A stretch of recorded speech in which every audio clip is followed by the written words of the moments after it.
Começando mais um Elemental, o lugar onde a gente conversa de tudo que é elementar para nossa vida.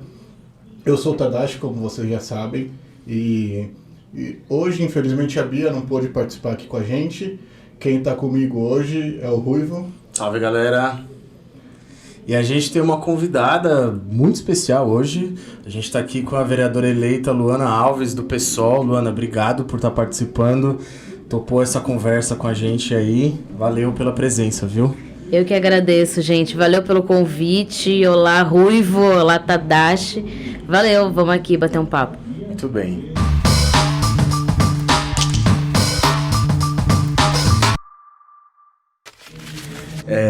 Luana, para começar, você pode começar falando um pouco de você, da sua trajetória, o que te levou, né, o caminho que te levou até a Câmara Municipal de São Paulo?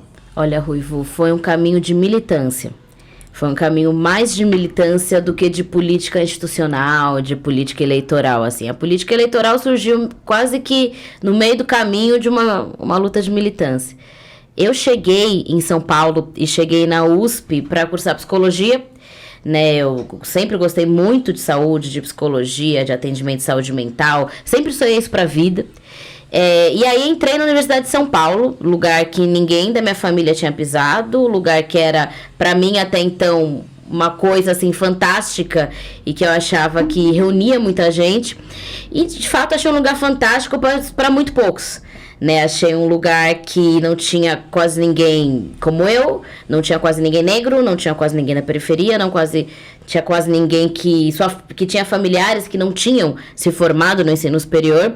E aí eu encontrei um lugar assim, segregador, um lugar excludente, com muita gente muito, muito incrível, mas muita exclusão. E aí eu naturalmente fui me envolvendo em movimentos, me envolvi em movimento estudantil, me envolvi em movimento negro, me envolvi em movimento para democratizar a universidade. Paralelamente a isso, teve os protestos de rua de junho de 2013. Junho de 2013 eu fui pra rua, eu comecei a ir nos atos e nos protestos, e eu achei aquela mesma galera que eu tava achando do movimento estudantil da USP, que eu tava me aproximando, porque eu via sentido em mudar a universidade. E aí, essa galera eu fui me aproximando, né? E foi muito, muito engraçado, porque tinha muita repressão e tinha muitos grupos organizados. Eu vi que aquela galera conseguia, na hora da dispersão, ninguém se machucar. Eles corriam do jeito certo, assim. Eles dispersavam em bloco, não sei o que eles faziam.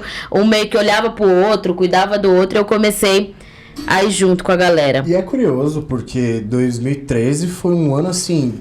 Tipo, a repressão, ela sempre rolou. Mas 2013 foi um negócio muito atípico, quando a mídia apanhou junto, né? Foi. E aí, eu lembro que, cara, foi capa da Veja, né? Capa da Veja, criticando a violência da PM. E pra chegar nesse ponto é porque a coisa desandou. E pra eles conseguirem não apanhar junto, é curioso, né? Pois é. E também porque foi massivo. Os protestos foram massivos, porque a violência da PM tem. A violência da PM sempre existiu e nunca saiu na capa da Veja. O que acontece é que bateu em muita gente do centro, bateu em muito universitário, bateu em muita gente que não costuma apanhar da polícia, e não tô justificando, eu acho que ninguém tinha que apanhar da polícia.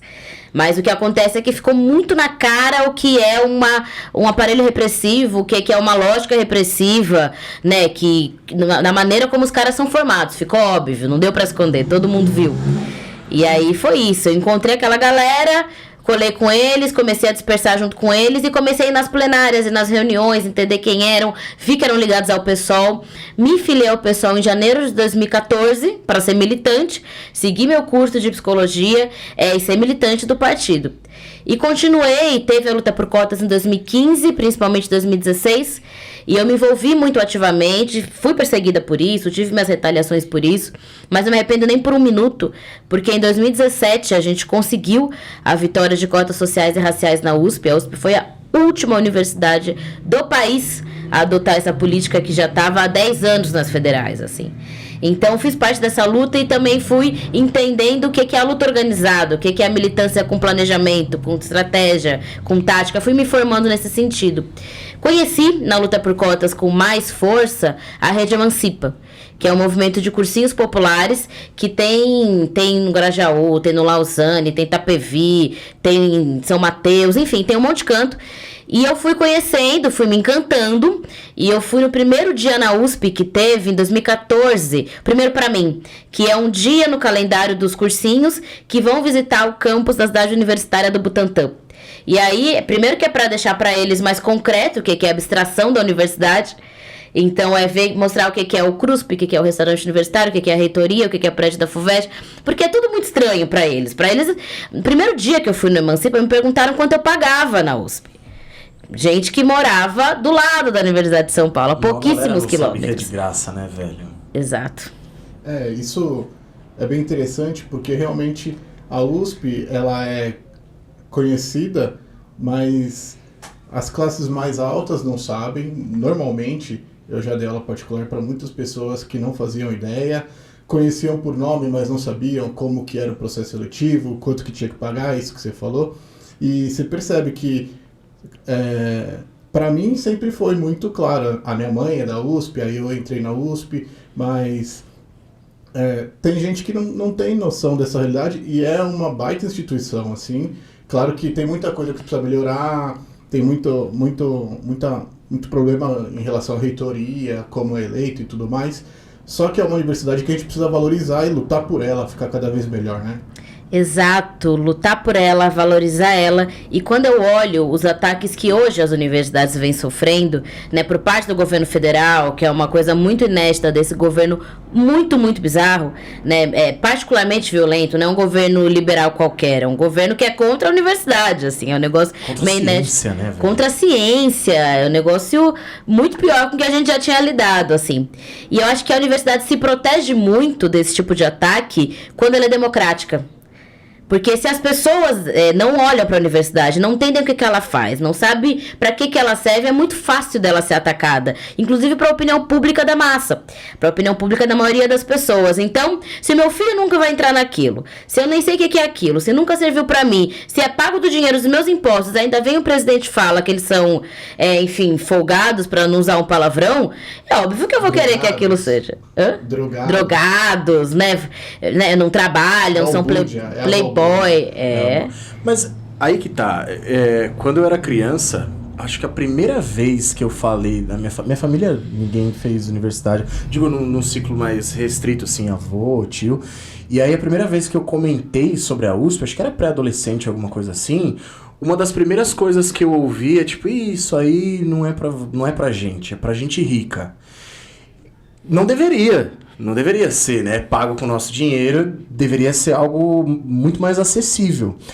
E aí eu acho que a gente entra nesse problema, porque não é pra mim, então não é pro meu grupo. Tá, mas isso usa bilhões, eu acho, do dinheiro público, sei lá, não tenho ideia da verba anual da USP, mas usa bilhões do dinheiro público, que é o dinheiro que eu pago. E eu me beneficio do que da USP? E aí é muito fácil um discurso que fala, não, é todo mundo drogado, é todo mundo aproveitador, então não serve pra nada. Então o melhor é, todo mundo tinha que pagar, tinha que privatizar, etc. É um discurso fácil. Muito fácil, muito fácil. Principalmente quando a universidade não se abre. E aí fica muito vulnerável aos ataques dos mal-intencionados, dos que sabem exatamente como tudo funciona e querem destruir a universidade pública. E aí o que acontece é que a Rede Emancipa, ela vem exatamente com a ideia de democratizar o acesso. E quando a gente fala com os nossos alunos, a gente fala assim na rede, o que passa é tão importante quanto o que não passa. Porque a gente sabe, a gente fala isso no primeiro dia de aulas pra eles ficam chocados. A gente coloca no primeiro dia pra chocar mesmo. Olha, a gente da Rede Emancipa vai ter aula de português, matemática, biologia, tudo que for conteúdo do vestibular, mas a gente é contra o vestibular. Aí eles ficam assim, não entendem nada, assim, eles têm todos 16, 15 anos, olham como se a gente fosse doido, né? Mas por quê? E aí a gente começa a falar da história do vestibular, da história da universidade, de como a inteligência se mede, de como a meritocracia acontece. E aí, a partir daí, a gente vai desenvolvendo com eles uma relação, não só de querer que eles entrem na universidade, como a gente quer muito, mas de entender também que aquele espaço precisa ser modificado. Que a lógica de conhecimento, de poder do conhecimento precisa ser modificada, né? Então, o que a gente faz é isso. E no dia na USP, em 2014, quando eu conheci a Rede Emancipa, foi pela primeira vez que eu vi 1.000 jovens, eram 1.000, porque juntos cursinhos de várias regiões, assim, próximas de São Paulo, região metropolitana, ali gente que era como eu, gente que era da periferia, gente que era negra, olhando para aquele espaço e reivindicando como deles.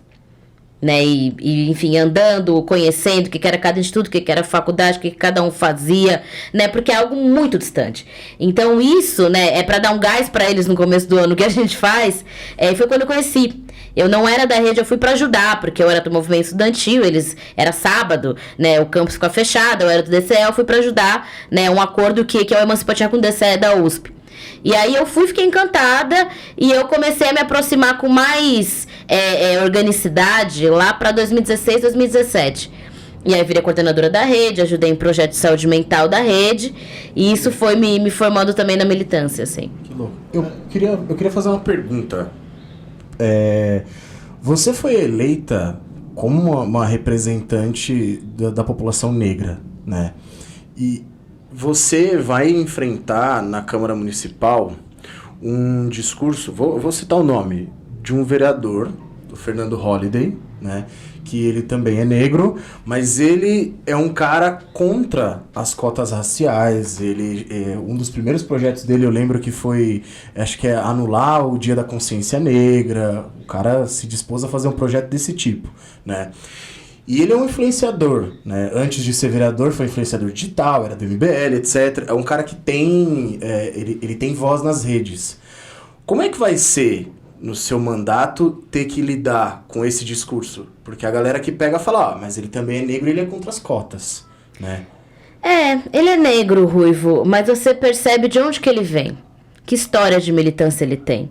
Que grupos que ele já articulou? Que estudante que ele já ajudou a entrar na universidade? Eu posso te falar, eu ajudei muitos. E não só eu, o coletivo que eu faço parte, ele nunca ajudou ninguém a entrar na universidade. É muito fácil fazer esse discurso. E ele sabe exatamente de onde ele vem. Eu sei que ele nasceu na periferia, eu sei que ele tem que ajudar a família dele, a gente sabe a história.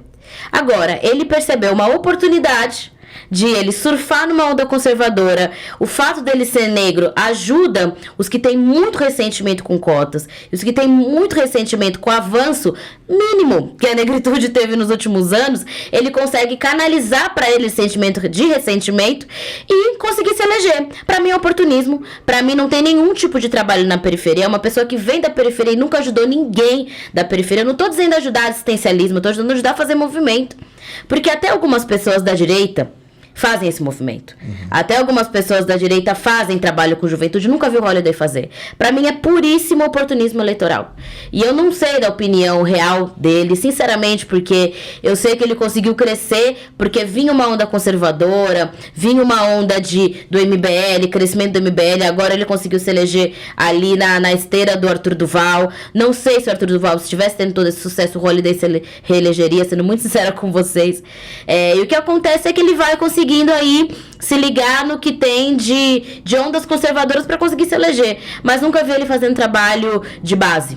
Entendi. Coisa que até a direita faz. Por exemplo, eu tenho 1000 críticas a alguns grupos cristãos evangélicos. Mas eles ajudam a juventude da periferia. Nunca vi o Holliday fazer. Entendi. Com essa onda conservadora que a gente viu, o MBL e tal, eles conseguiram colocar muita gente, conseguiram eleger muita gente, aproveitando, surfando nessa onda. E se você ouvir atentamente os discursos, você vê que é muito raso, que não tem uma vivência ali, não tem um engajamento. É um discurso pronto que convence, sabe? E os eleitores deles provavelmente não pesquisam para ver tudo que construiu essa carreira, né? Tudo que você acabou de falar, que você veio construindo desde a universidade. Isso é importantíssimo na hora de escolher um candidato, né? E falando das eleições, foi uma loucura, né? Você participou aí da campanha do Boulos. Conta um pouquinho pra gente os bastidores, que você sabe como foi e o que você espera do PSOL daqui pra frente, como uma nova liderança de esquerda, talvez. Eu vejo assim, né? O PSOL é um partido ascendente que eu fico muito feliz, eu voto sempre e continuarei porque eu acredito no trabalho de vocês e eu acho que esse ano foi um bom exemplo, né? Apesar de não ter ganhado, dá pra gente sonhar com coisas maiores? Com certeza, imagina, não teve uma vitória eleitoral, mas o Boulos teve 40% dos votos, o PSOL teve 40% dos votos, sendo que teve uma campanha de difamação, de fake news, de terrorismo, que foi 1000 vezes mais forte, mas bem financiada do que a nossa campanha. Então, o que a gente conseguiu foi derrotar uma onda de terrorismo que teve em cima de trabalhador de creche conveniada, de trabalhador de OS. Imagina, tantos colegas meus que me mostraram e-mails, mostraram print do WhatsApp. Olha, estão falando que a gente vai ser demitido, estão falando que a gente vai perder o emprego, a coisa que vai invadir casa. Pelo amor de Deus, que invade casa de ninguém. Então, o que acontece é que contra tudo isso, contra essa estrutura, contra a máquina que é o PSDB na Prefeitura de São Paulo, porque é uma máquina, né? As cenas que a gente viu na Brasilândia, acho que vocês chegaram a ver o vídeo, foram cenas que a gente sabe que acontece direto. Lamentável. Lamentável. E eu acho que é estratégico, porque fazer isso, acho que 1 ou 2 dias antes da eleição, não dá tempo de reagir, né? Você não tem como reagir contra isso. Tá em cima. O TSE vai fazer o quê? Impugnar, em cima da hora, né? E também por isso que a gente tem que lamentar muito o cancelamento do debate, né? Total. Que a Globo consegue entrevistar um holograma, mas não Dua Lipa, consegue né? fazer um debate online. Enfim. É impressionante. Só um gancho no comentário que você falou em relação a esse terrorismo contra trabalhadores conveniados, etc. A minha esposa trabalha em OS, em Organização de Saúde, então eles são responsáveis por administração de UBS, de AMA, de hospital, etc. E ela ouviu de uma colega dela que ia votar no Bruno Covas. Na verdade, ela falou que ia votar no... Ela falou, eu vou votar no meu chefe. Mas por que meu chefe? Não, vou ter que votar no meu patrão, o Bruno Covas. Porque se entrar o Boulos, ele vai acabar com as OS e a gente vai tudo perder o emprego. Então, a gente está falando de uma profissional instruída, que você tem ensino superior, uma pessoa que provavelmente se informa, etc. E esse tipo de visão, esse tipo de pensamento chegou, né? Chegou em muitos. Muita gente que ia votar no Boulos ficou com medo, porque a Prefeitura de São Paulo, de várias formas, falou que caso o Bruno Covas perdesse, as pessoas iam perder o emprego. Como se governo fosse a mesma coisa que Estado, como se o Bruno Covas fosse a mesma coisa que a Prefeitura. É uma deseducação política muito, muito cruel e muito irresponsável. Porque imagina, se você sabe, né, a cultura política brasileira ainda é muito coronelista, ainda é muito das grandes cabeças, não é da participação popular, não é da radicalização da democracia, não é de entender que as pessoas são protagonistas das coisas. E quando você reforça esse tipo de ideia de que um parlamentar não, de que um prefeito eleito, ele é o seu chefe, prefeitura não é empresa. Prefeitura não é propriedade privada, isso é serviço público. Isso é para as pessoas, não é para o manda-chuva. Então, esse tipo de lógica que eles reforçam, que o PSDB reforça, é muito cruel, só que também está perdendo força. Na minha visão, está perdendo força e eles estão ficando um pouco com medo, assim. Eu acho que por isso que eles começaram a jogar tão baixo, né? Mas o PSDB sempre deu essa cara de empresa para os seus governos, né? Quer sair com um balanço positivo, lucramos. Tipo, não tem que lucrar, você tem que servir o povo, né? Não existe na empresa, que isso? Não é, até porque a empresa tem dono. Qual que é o dono do Estado? Não existe isso, né? É um tipo de organização para criar melhoria para as pessoas. Esse tipo de lógica aproveita a cultura política brasileira antiga. Para mim, é uma reedição do coronelismo. Esse tipo de coisa de ser uma empresa, pra mim é a mesma ideia do coronelismo, só que com novas roupagens, que parece dar eficiência. Eu acho que política pública tem que ser eficiente, mas quando a gente fala de eficiência, não é igual a lucro. Numa empresa, eficiência é igual a lucro. Num governo, eficiência é igual a políticas públicas que, com certo orçamento, consegue atingir o máximo de pessoas possível. Não é lucro. E eu queria tocar num ponto aqui. O quanto você acha que as obras públicas que foram feitas aqui em véspera de eleição, elas influenciaram? Eu quero falar um pouquinho da região, né? Pra quem não sabe, a gente grava aqui na Zona Leste, bairro da Vila Matilde. E se tem uma avenida principal aqui, que é a Valdemar. Cara, eu moro aqui, o Tadashi morou a vida inteira, mas não mora mais, mas você pegava a avenida inteira, do nada começaram a destruir todas as calçadas. Do nada, tinha loja calçada nova. Boa. Calçada boa, exato. Ali na rua Pucarana, no Tatuapé, você pegava uma calçada, era uma calçada antiga, mas não tinha problema. Não, e sabe o que eles fizeram aqui na Valdemar? cada lado da rua era uma outra concessionária. Em um lado, porque era para colocar a guia... Falaram da lei de acessibilidade, etc, né? Em um lado eles refizeram toda a calçada, e em outro eles só quebraram e colocaram a guia. Tipo, porque eram empresas diferentes prestando serviço para a prefeitura, assim, sabe? Não tem cabimento. E aí não teve um revezamento. Então a rua inteira ficou travada porque estava dos dois lados trabalhando junto, não tem como desviar o trânsito, fechar só uma faixa. É um absurdo isso. Aqui próximo tem a Avenida Aricanduva, que eles refizeram a pavimentação, né, o asfalto, refizeram o asfalto. Eu passei ontem, eu lembrei disso, falei, pô, vou jogar isso. Eu passei ontem, eles já estão fazendo alguma obra, eu não sei exatamente o que é asfalto novo, mas já está quebrando o asfalto que foi refeito. E assim, a gente sempre viu obra de véspera de eleição. E eu confesso, talvez na minha inocência, eu achei que esse ano não ia pegar. Eu falei, não é possível. Não é possível, a galera vai ver, vai ficar muito esculachado. Falar, ó, na véspera de eleição tá fazendo. Minha família mora na Vila Formosa, na frente deles, da casa deles, reformaram a praça, era uma praça meio largada, reformaram a praça, colocaram enfeite de Natal. Teve 4 anos pra fazer. Inauguraram, eu juro pra você, inauguraram uma árvore de Natal, nunca teve, eu cresci lá, nunca teve. Inauguraram uma árvore de Natal na sexta-feira antes da eleição. Quanto você acha que isso pesou? Eu achava que ia ter um peso contrário, tipo, a galera ver, ficar puta, falar, tá vendo, agora vieram fazer coisa, mas quanto você acha que isso pesou pra eleição do Bruno Covas? Olha, eu acho que pesou muito menos do que eles esperavam. Eu acho que deve ter pesado em algum nível. Existe ainda uma ideia de que, tá fazendo obra, tá fazendo coisa, vou votar nele. Isso existe, esse pensamento existe. Muita gente vota por isso. Mas eu acho que cada vez menos, assim. Eu acho que é um tipo de prática política que tá tão manjada, que tá tão batida, assim, que eu não sei também a eficiência que ela tem. Acho que tem uma eficiência, né? Mas é muito, muito grave, porque eles sabem que tem menos eficiência do que já teve. E mesmo assim, usam o dinheiro das pessoas pra fazer isso. Pra fazer coisa que não faz sentido, pra quebrar calçada que tá boa, né?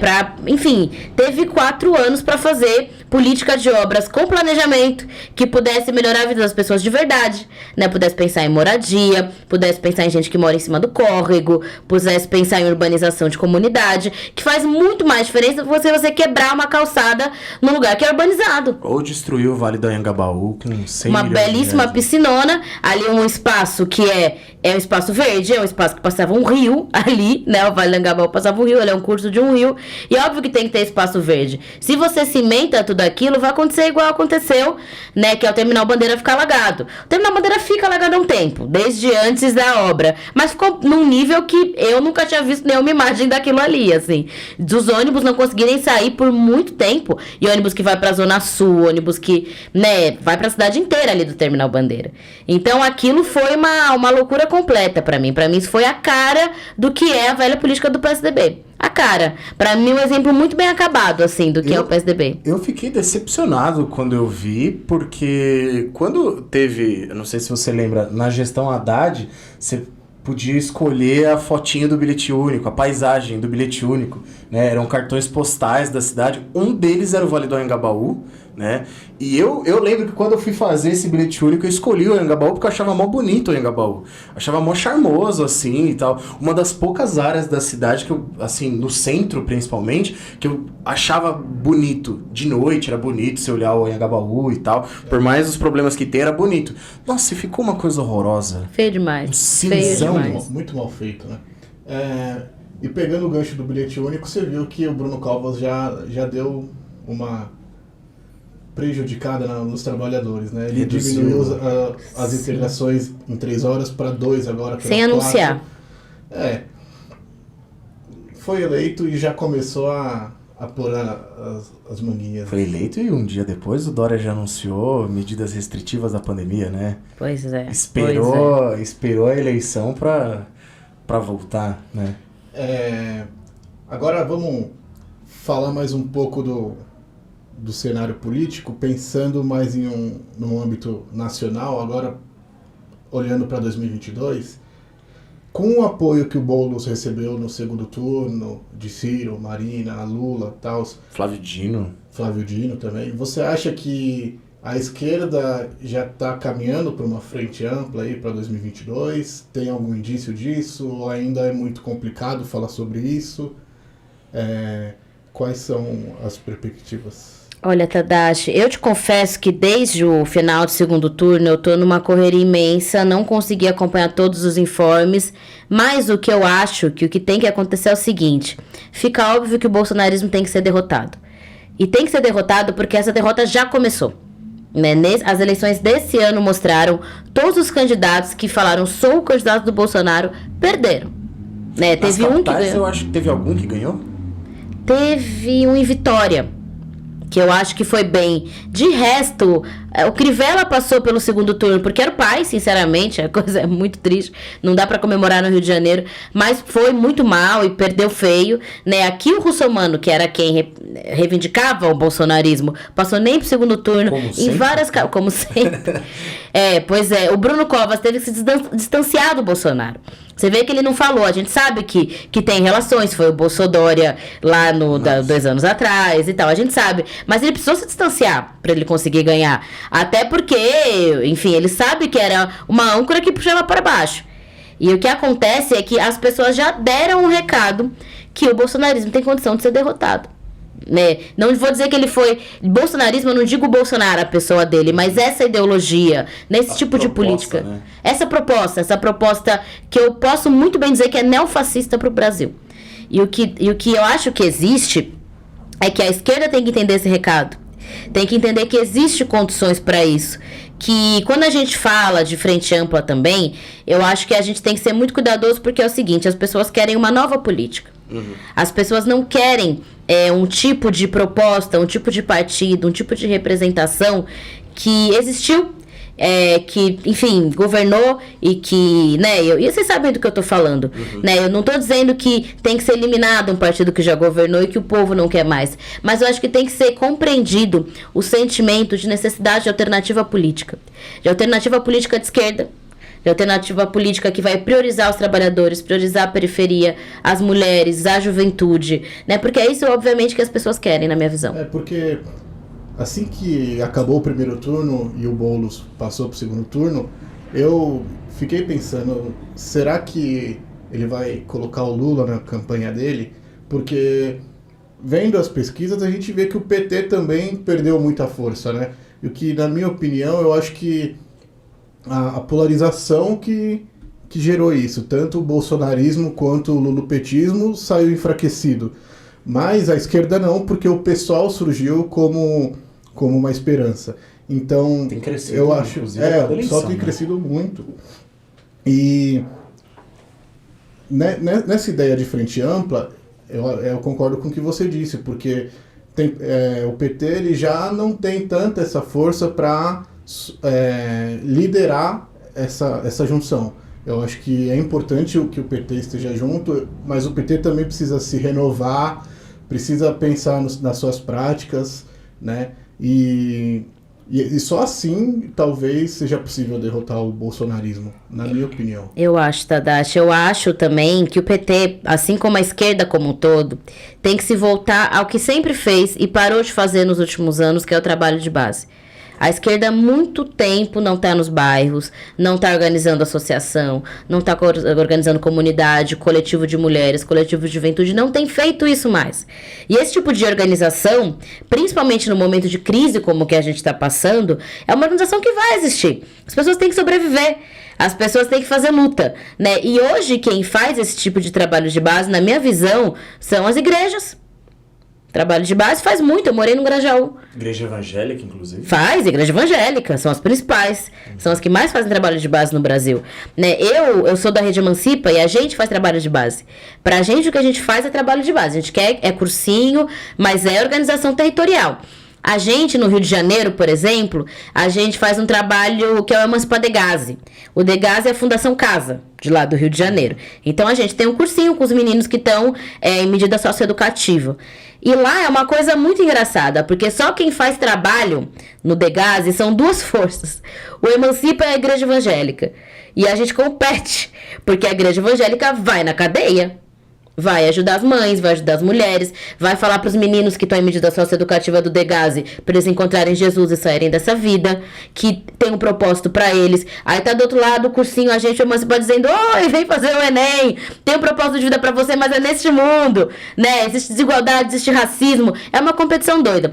Mas existe esse trabalho de base, que eu acho que a gente tem que fazer, e eu acho que o PT fez muito bem ao longo da sua história, e não faz tanto mais, assim, mudou de orientação, né, o pessoal tem uma outra história, que o pessoal surgiu de forma muito diferente do PT, inclusive, né, o pessoal é agora que tá se enraizando, agora que tá se capilarizando na sociedade, é um partido que surgiu, né, de parlamentares radicais do PT, da época, acho que todo mundo conhece um pouco da história da fundação do PSOL, e agora está conseguindo, a partir de movimentos sociais que toca, que fortalece, que faz parceria, como é o caso do MTST, que é o Boulos, ele tem uma formação de movimento social. Eu acho que também é disso também o grande sucesso dele. Foi o pessoal entendendo a necessidade de estar junto com o movimento social, né? E não estar junto com uma figura que é um bom governante.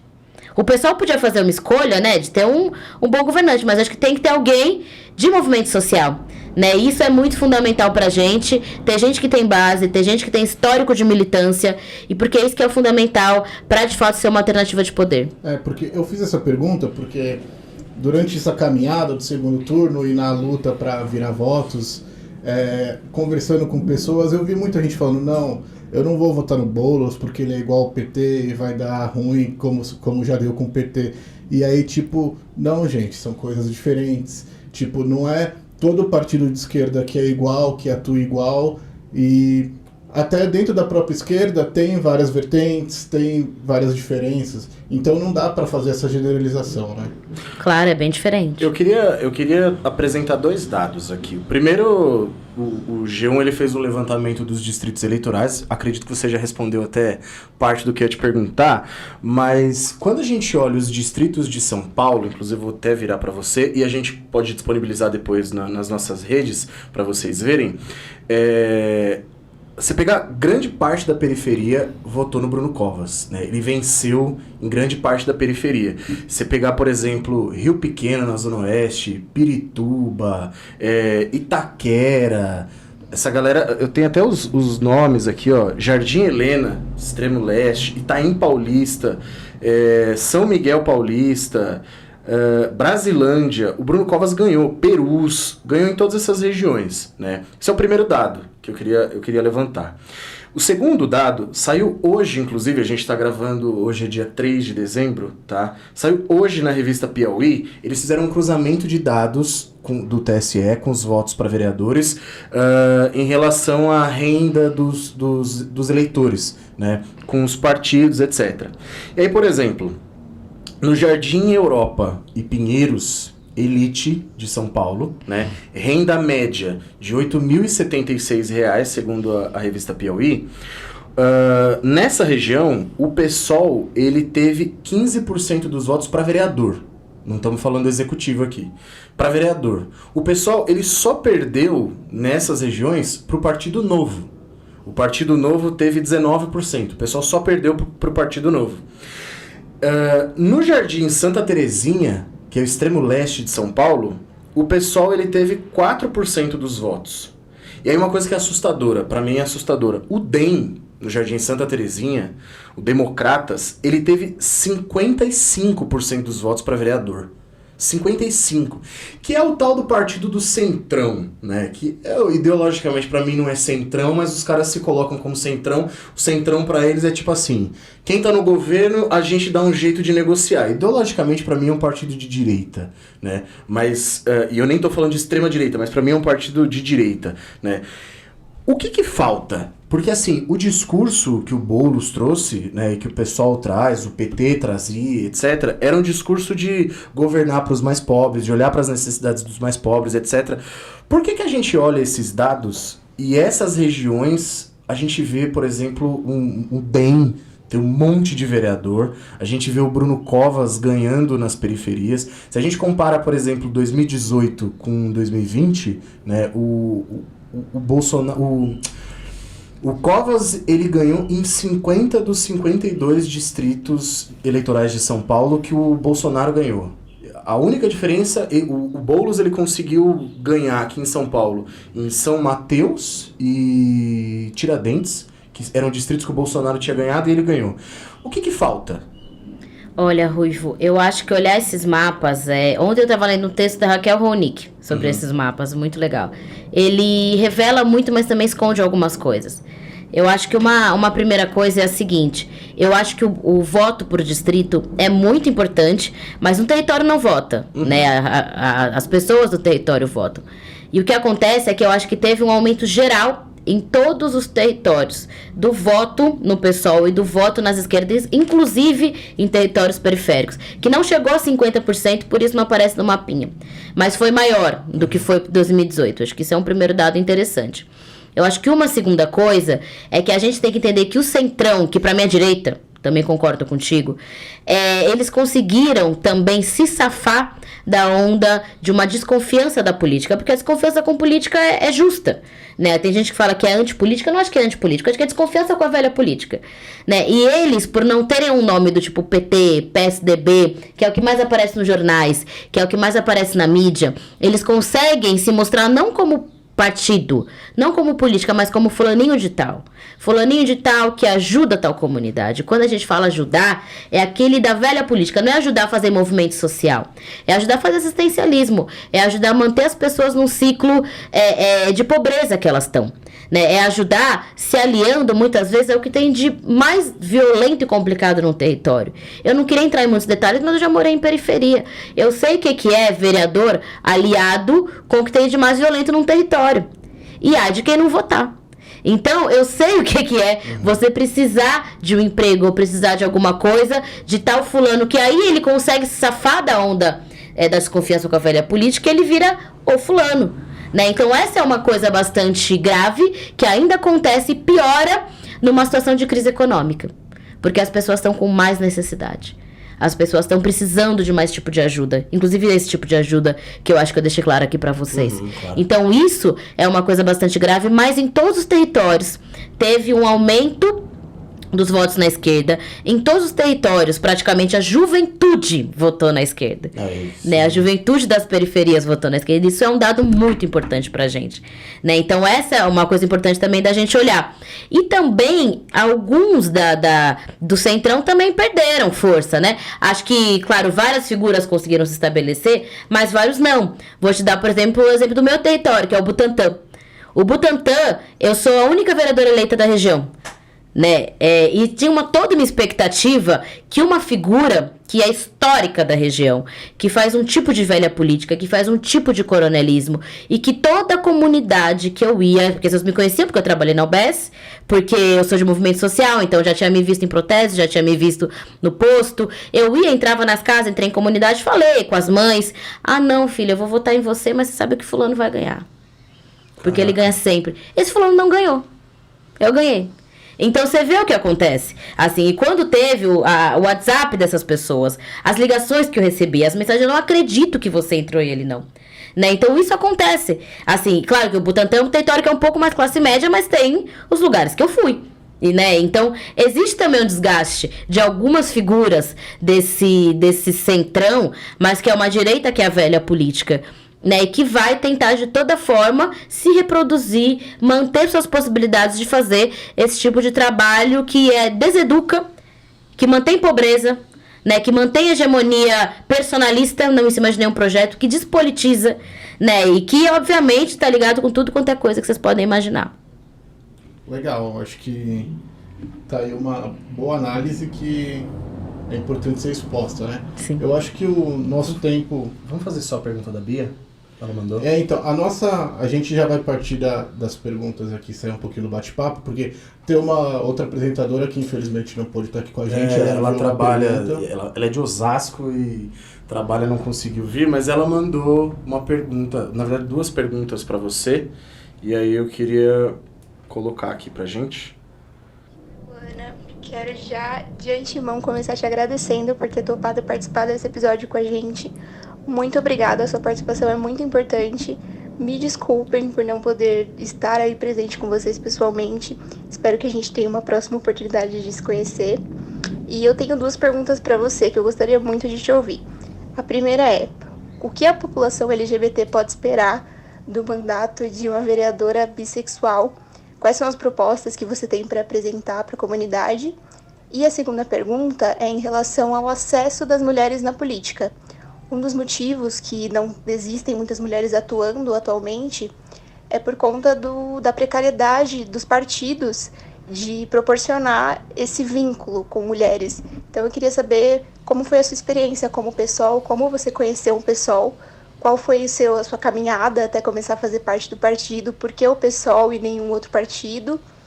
E acho que é isso. Muito obrigada de novo pela sua participação e um beijo para todo mundo aí. A parte do partido você já falou no começo, eu vou falar um pouquinho também. Mas fica à vontade. Ai, maravilha. Obrigada, Bia. Obrigada pela pergunta. Um dia a gente se conhece. Bom, sobre a pergunta das políticas para a população LGBT, primeiro eu queria chamar atenção para o sucesso total que foi a nossa eleição nesse ano. Mulher mais votada do país é uma mulher trans negra, Erika Hilton, eleita pelo PSOL. Eu queria primeiro começar com isso, essa pergunta, porque é muito fantástico o que aconteceu, né? Que é geralmente quem tem menos expectativa de vida, quem morre com 35 anos em média no Brasil, quem é vista como o corpo mais abjeto, o corpo mais descartável que existe é o corpo trans, né? Dentro da nossa ideologia machista, da nossa ideologia... O corpo trans negro, pior ainda, é o que mais morre. E a gente ter eleito a Erika, acho que é muito significativo. E ter eleito também uma mulher bissexual. Na mesma legislatura, 2 mulheres negras. Então, eu acho que primeiro apontar que a gente, LGBT, a gente tem conseguido colocar nossa luta com muita força em todos os espaços. Assim, a gente vai batalhar até a última pela nossa humanidade. Porque o que acontece é que a gente é terrivelmente desumanizada, né? No caso de mulheres que amam mulheres, como é o meu caso, mulheres que são fetichizadas, ou que perdem emprego, ou que podem sofrer violência na rua, ou que podem sofrer estupro corretivo. Eu não consigo andar em lugares de São Paulo com a minha namorada. Não ando de mão dada, né? Então, que a gente, assim, só para dar um exemplo de como essa cidade, apesar de ter nos eleito, é uma cidade que a gente ainda não vive em paz. Então, o que a gente tem que ter, obviamente, entender que a cultura machista é a raiz, na minha visão, de todo esse tipo de inviabilidade da nossa vida, assim, e isso é um combate que se faz de longo prazo, isso é um combate que se faz com feminismo, com luta de mulheres, com uma mudança cultural que é de longo prazo. Mas, no mandato de vereador, tem 1000 coisas que a gente pode fazer. Por exemplo, em escola tem que ter debate de gênero e sexualidade. Isso não é ensinar sexo para criança, isso não é ensinar menino a ser menina. Isso é ensinar que existe diversidade, que existem diferentes orientações sexuais, que existem diferentes identidades de gênero e que todo mundo deve ser respeitado. Entender que é limite do próprio corpo. Entender, né? Essas coisas básicas. Isso precisa passar como um projeto de lei na Câmara? Precisa. O grande articulador do combate à educação de gênero e sexualidade é o Ricardo Nunes, acusado de agredir a esposa, não à toa. Esse cara é o cara que batalhou como vereador para não ter, né, que articulou os grupos conservadores, articulou as igrejas mais extremistas, né, para conseguir barrar esse projeto. E a gente vai querer, sim, retomar uma educação para a diversidade nas escolas de São Paulo. Isso é uma luta de longo prazo que a gente tem que fazer, que a gente está muito disposto a tocar. Né, e não é algo que é inadequado para a idade da criança. Tem que se respeitar quem é especialista no assunto, respeitar pedagogo, pedagoga, gente que sabe dizer o que é mais adequado para cada idade, porque existe. Exato. Psicólogos, tudo isso existe 1000 formas, 1000 métodos de fazer isso, e que um debate hipócrita, conservador quer barrar. Tem também a questão dos profissionais de saúde, porque o que acontece? Boa parte dos indicadores de saúde da população LGBT tem a ver com falta de acesso, tem a ver com dificuldade no serviço, tem a ver de ter medo de não ser chamado pelo nome social, tem a ver com uma mulher, por exemplo, que está no relacionamento com outra mulher, não falar no serviço de saúde porque sabe que não vai ser bem atendida. Um homem gay é a mesma coisa. Então, isso tudo é um problema de formação com os profissionais, que eu acho que tem que ter formação de direitos humanos, formação de anti-LGBTfobia com profissionais de saúde da rede inteira de São Paulo. Tem que ter também na GCM formação para isso, né? Tanto eu como a Erika estamos falando com pessoas da Guarda Civil Metropolitana de São Paulo, né, que fazem segurança pública, né, o GCM, para ter também uma formação de direitos humanos, para ter uma formação não violenta, né? Então tudo isso passa por várias políticas públicas, segurança, educação, saúde, moradia vai ter que passar, porque o número de pessoas LGBT na rua é gigantesco. né, que é expulso de casa, jovem que é expulso de casa. Então, vai ter que transversalizar todas as políticas, assim. Legal. Tinha outras perguntas? Só a segunda pergunta dela, sobre as mulheres no partido, eu só ia falar que é o seguinte, existe sim uma cultura machista na política.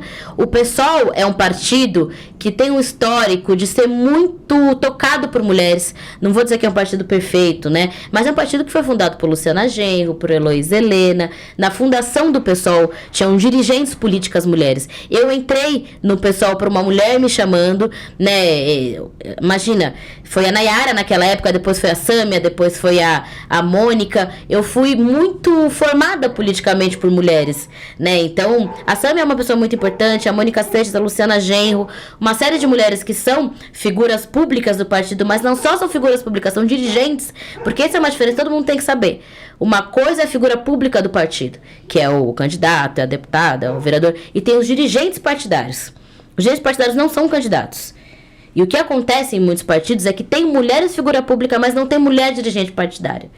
Então essa pra mim é uma grande batalha que tem que ser feita. No PSOL existem mulheres dirigentes partidárias, tem cada vez mais, e eu acho que é isso que me fez conseguir ficar no PSOL. A gente tem que se juntar, assim. Espero que outros partidos também se abram mais, né, para as mulheres. Esperamos. Só uma coisa interessante sobre isso, a gente no nosso primeiro episódio, a gente falou sobre crise de representatividade, né, sobre essa disparidade entre população feminina no país e a demografia na Câmara. Então, se eu não me engano, são de mais de 500 deputados, são só 77 mulheres, mas o que é interessante, o PSOL é o primeiro partido na história que tem uma maioria de bancada no Congresso, na Câmara, né, dos deputados. Sim. Lá em Brasília, e a maioria da bancada é formada por mulheres, né? É a primeira vez na história com partido político. Até onde eu sei é isso, o PSOL tem essa marca, e aqui na Câmara Municipal de São Paulo, a gente também é uma maioria de mulheres, porque de 6... né, tem 2 homens e 4 mulheres, e se eu não me engano, acho que eu também é o primeiro a ter isso, assim. E pra gente, você vê, foi um processo orgânico, foi um processo natural. Sem contar que o pessoal triplicou o número de vereadores. Triplicou o número de vereadores com mulheres, né, existiam 2 homens, vereadores, companheiros Toninho Véspera e Celso Gianazzi, que travam lutas importantíssimas, vão seguir travando, e as 4 pessoas que entraram são mulheres. E eles se reelegeram. Se elegeram os 2. Muito legal. Então... Só para finalizar, os nossos seguidores mandaram algumas perguntas. Muitas a gente já abordou aqui na conversa, mas se você puder comentar rapidinho. A gente sabe que o seu tempo tá curto. Tranquilo. O G. Silva Santos perguntou: como você acha que a sua eleição poderá fomentar essa frente negra a se fazer cada vez mais presente no debate político? Olha, eu acho que a gente que é eleito parlamentar negro, e que tem compromisso antirracista, não é parlamentar negro que se elege no racismo, como é o caso de alguns, o que acontece é que a gente não faz mandato só pra gente. A gente faz mandato para fortalecer os nossos. A gente tem uma lógica de política de coletividade que é de vir, mas é de puxar. Né, que é de vir com mais gente, que é de fortalecer. Então, a minha chefe do gabinete vai ser uma mulher negra, né? As pessoas que a gente vai tá pensando para montar, claro que vai ter pessoas brancas, pessoas negras, mas a gente tá pensando na dificuldade de pessoas negras, enfim, galgarem postos aí para formar o gabinete. Para além disso, a gente sabe que o que tem que fazer é disputar para os partidos de fato construírem uma política para a negritude, né? De fato pensarem nisso, não a partir do voto, mas a partir de uma estratégia de antirracismo no Brasil. Os partidos, mesmo da esquerda, não pode pensar em ser antirracista porque vai conquistar o voto da negritude. Tem que pensar em ser antirracista, no caso do PSOL, mais ainda. A gente é um partido socialista. A gente sabe que o capitalismo brasileiro é baseado no racismo. Então, a gente tem uma responsabilidade histórica, né? De conseguir combater o racismo brasileiro. É isso que a gente tem que fazer. Os partidos todos que têm compromisso com a democracia, na minha visão, tem que fazer considerando que é o caso do Brasil, que é um país de conformação e presente extremamente racista, né?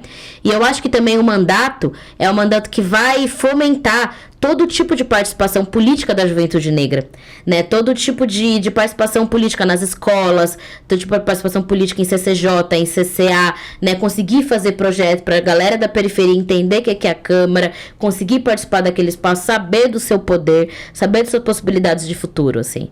Então esse é o compromisso que a gente tem. Legal. A Karina, que é minha noiva, um beijo.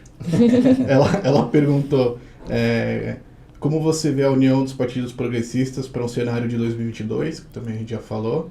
Se quiser complementar alguma coisa. Karina, a resposta que eu dei pro Tadashi, seu namorado, é o seguinte: eu não consigo fazer grandes previsões nesse momento, a coisa ainda tá bastante preliminar, mas o que eu acho que dá para dizer é que o recado foi dado para todo mundo nas urnas. A população quer uma alternativa. E essa alternativa está longe do bolsonarismo. Essa alternativa tem que passar por uma política para as periferias. Acho que foi isso que fez a gente ganhar. E eu acho que tem que ter, sim, todos os partidos voltarem a seus trabalhos de base. Acho que isso é o mais fundamental.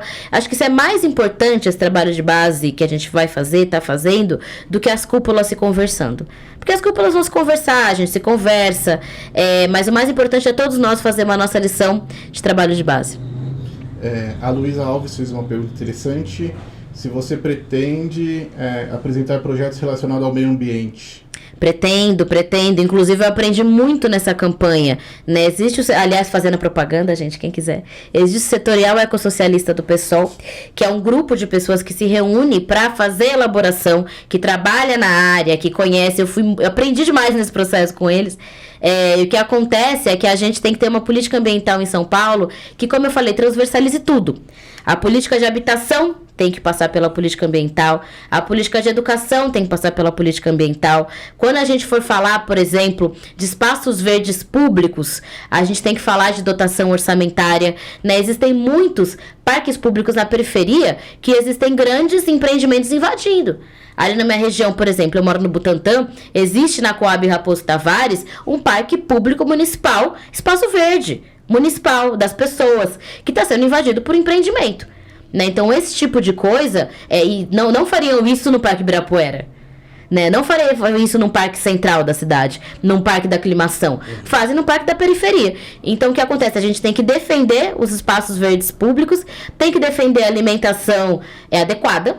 Né? Então, para isso, não tem que ficar comprando comida processada do amigo empresário. A gente vai batalhar para voltar a comprar da agricultura familiar, voltar a comprar. Tem em São Paulo, tem Parelheiros, São Mateus, mas é mais a região metropolitana, né? O cinturão verde ao redor da cidade. Oferecer ração para. Nem me fala. Né? Não, imagina, uma cidade do tamanho de São Paulo, que tem projeto de horta urbana, tem agricultor que trabalha com agroecologia em Parelheiros, tem 1000 possibilidades de compra que a prefeitura pode fazer, ela vai dar ração, né? Então é um negócio assim que você fica estarrecido.